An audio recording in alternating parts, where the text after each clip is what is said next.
was asking yard care. Yeah. And so what's your yard care I have like a formula? postage stamp yard, and in the 90s, I tried to kill my yard. It was a trend.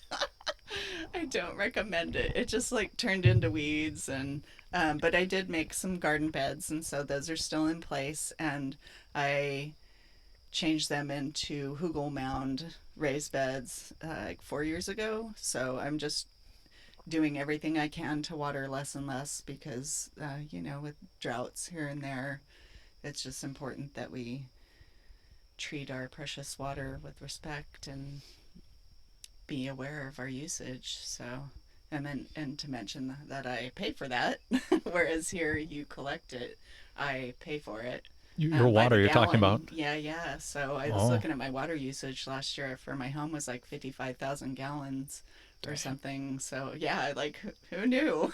I was like, whoa, that seems like a lot, but I don't know compared to other households what that looks like. But I know all my neighbors, their sprinklers come on at 6 a.m. or whatever every day, and I water like once a week, maybe by hand. I do it by hand, and then I know how much water I'm using and for how long, and I can see the plants and if they're drooping and if they need it.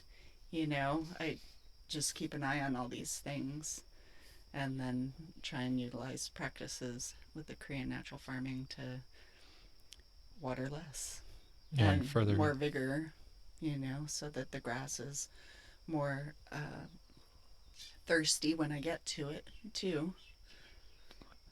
and yeah, and uptake all that too. Yeah, Yeah. Yeah, my thought on that is that, like in farming, we can reach a lot of people, but in yard care, it's like almost everyone has, wants a nice looking yard and wants to do less labor on it and wants it to yeah. be nicer.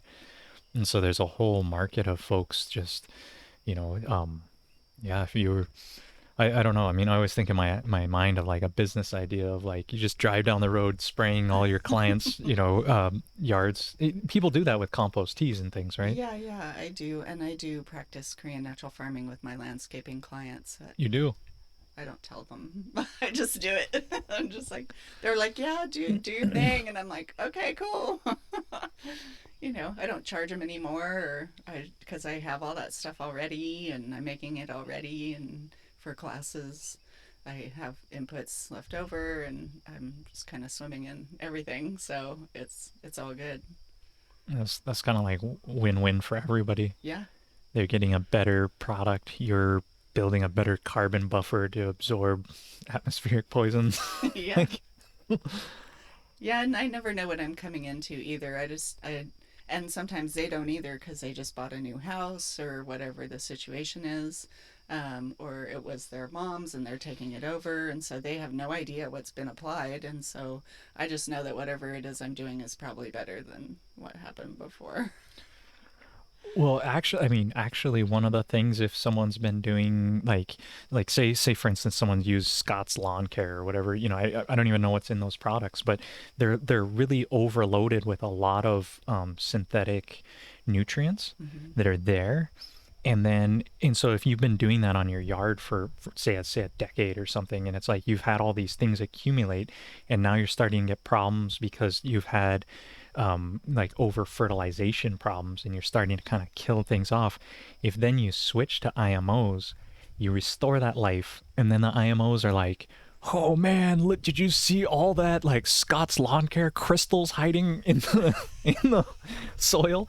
And they start to kind of digest it, and so like you can turn what was like non-soluble problem causing over application into now like solubilized things that the microbes start to like bring and feed. So it's another like it's like an easy transition type of idea. Yeah. If only the IMOs would eat weed barrier. People ask me to install a weed barrier, and I pretty much refuse. But a lot of my clients have asked me to remove weed barrier because it doesn't really work